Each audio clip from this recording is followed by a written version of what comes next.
guys, what's up? My name is Rachel and welcome back to my channel Reading with Remy. Today I'm bringing you my December TBR. So to start off this TBR, I'm going to briefly talk about last month. I didn't do as well as I did in the month of October, which is a little disappointing, but I did manage to read everything except for I'm currently in the middle of More Happy Than Not. Oh, and I didn't finish Dragon Pearl. I am close with both of those. I just kind of got into a reading slump this month and didn't care to read as much. I did finish Northanger Abbey, which I'm super excited about. It is my first ever Jane Austen novel that I have finished from start to finish without skipping anything or DNFing anything. Actually, it's my first classic of that period.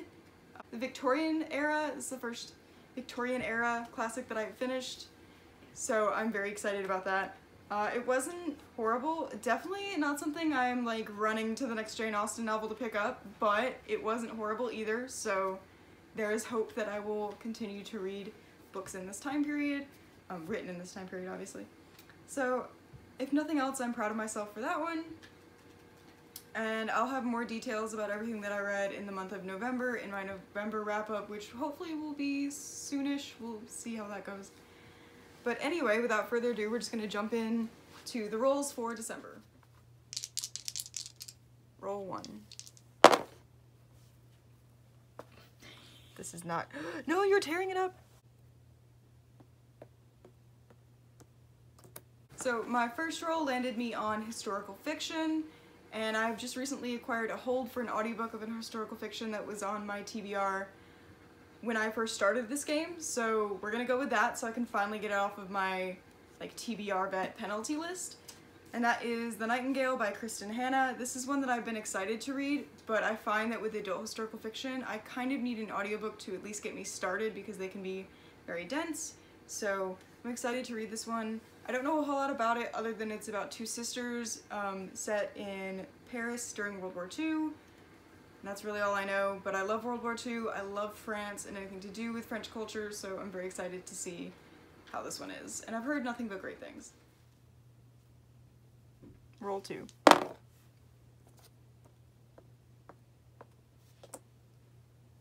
Alright, for my second roll I landed on fantasy, and for that I'm going with kind of a stretch. This is technically an urban fantasy, but we're just gonna count it because fantasy is fantasy. This one's not specific to it being high fantasy, so I feel like I can twist it a little bit. And for that I'm gonna read The Tyrant's Tomb, which is book 4 in the Trials of Apollo by Rick Riordan.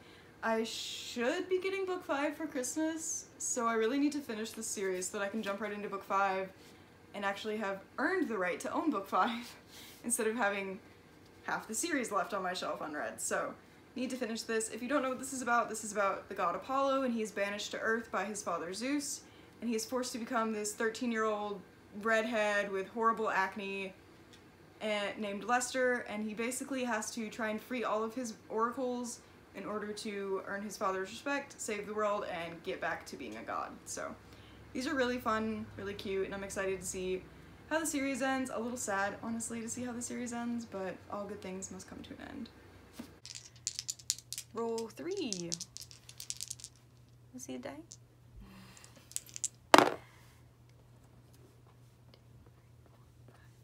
So for my third roll, I landed on mystery thriller, and for that I'm going to read Final Girls by Riley Sager.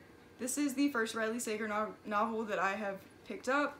I don't know a ton about this one other than it's about a girl who escapes being like the final girl that somebody killed or something. I don't know. Basically, she's the last girl, and she got away, so there's suspense in that aspect, because I'm sure her killer, or would-be killer, is after her, so. Everybody loves Riley Sager, so I'm just gonna go for it. And I find that with mystery thrillers, it's best to not know a ton going in, because that's the whole point of a thriller, so. Roll 4.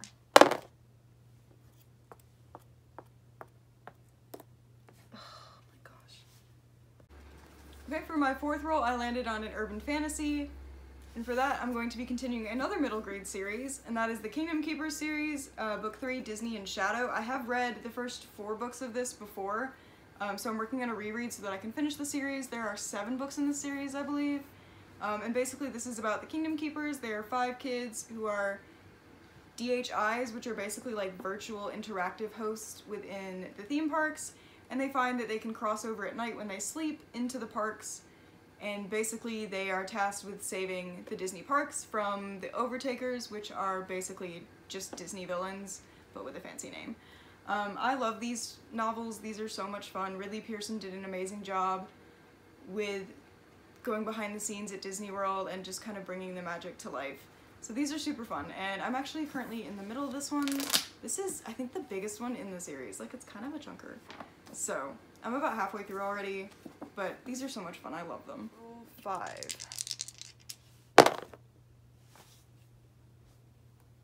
That's fine, I'll work with it.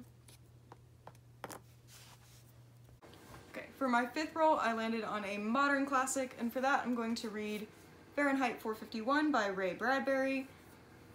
I honestly don't know much about this book at all, if anything, to be honest with you, but a good friend of mine, this is one of her favorite books, so I'm just gonna go for it. It's one that I've been wanting to read on her recommendation, so we're gonna go for it.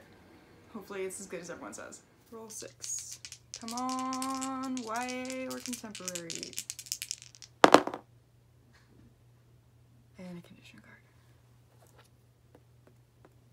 5, 6, 7. There you go. An adult with "and" in the title.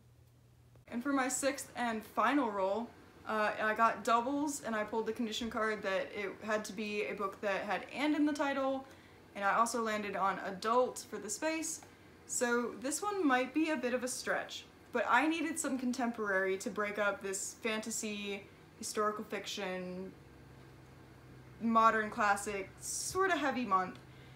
So out of every contemporary that I own, all of them that had "and" in the title were very much YA, except for one that it wasn't really conclusive as to whether it was adult or YA, so my game, my rules, we're counting it, because I need some contemporary to break this up.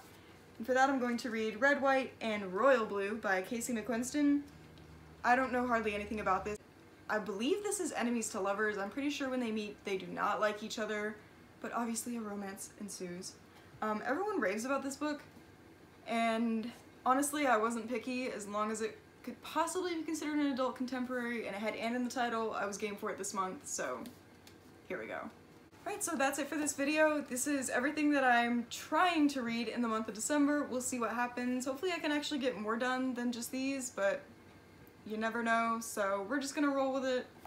So yeah, if you've read any of these books, let me know your general thoughts, no spoilers please, in the comments down below. And be sure to give this video a thumbs up if you liked it and subscribe for more awesome content, and I'll see you guys in another video soon. Bye!